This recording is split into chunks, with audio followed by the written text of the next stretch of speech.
Episode 64. Tangis pertama itu pecah di ruang persalinan, memecah semua kecemasan yang sejak berjam-jam sebelumnya menggantung di udara. Kiana terbaring lemah, keringat membasahi pelipisnya. Napasnya masih belum sepenuhnya teratur. Namun saat suara tangis kecil itu terdengar nyaring, kuat, dan hidup, air matanya jatuh tanpa bisa ia tahan.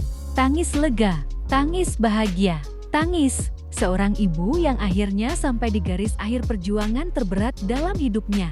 Bayinya laki-laki, sehat, sangat sehat, ucap dokter dengan senyum profesional namun hangat. Valentina menutup mulutnya.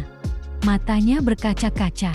Kaya menggenggam tangan menantunya dengan gemetar, antara lega dan haru. Semua rasa takut selama 9 bulan itu runtuh seketika.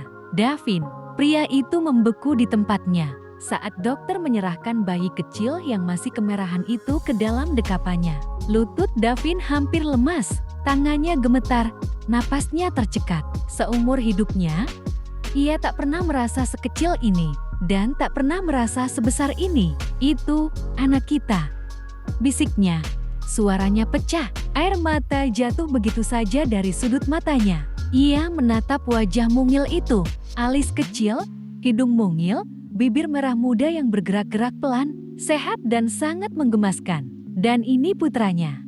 Davin mengecup kening Kiana dengan penuh rasa syukur. Terima kasih sayang, ucapnya lirih, penuh makna. Terima kasih sudah bertahan. Terima kasih sudah melahirkan anak kita. Kiana tersenyum lemah. Air matanya mengalir. Dia mirip kamu, bisiknya. Hari itu, kebahagiaan terasa utuh.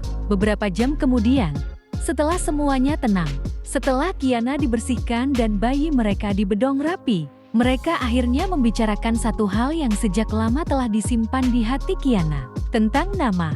Aku mau namanya Kavin, ucap Kiana pelan. Gabungan dari Kiana dan Davin.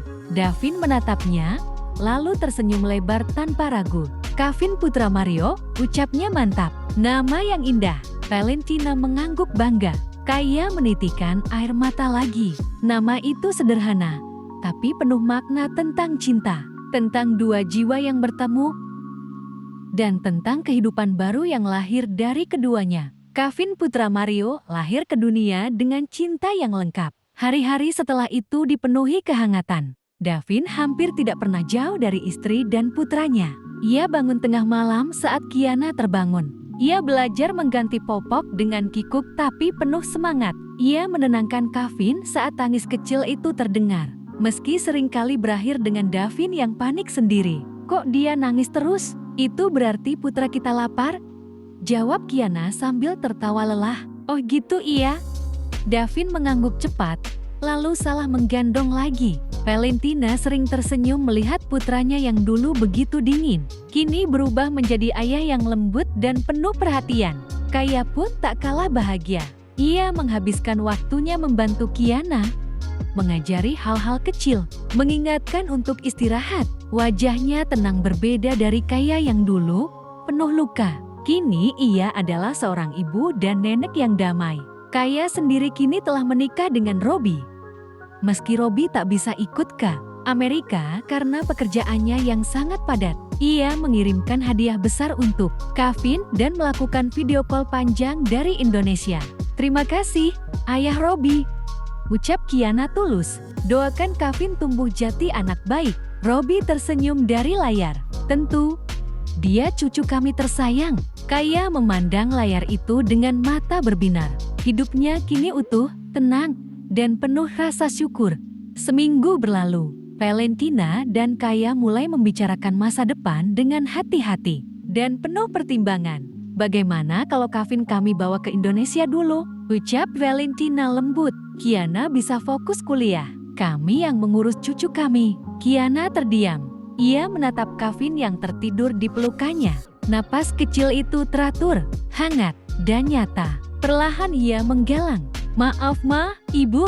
Ia mengangkat wajahnya, matanya tenang tapi tegas. Kiana ingin merawatnya sendiri. Kiana tidak mau dia tumbuh tanpa sentuhan orang tuanya. Valentina dan Kaya saling pandang. Aku akan kuliah, lanjut Kiana.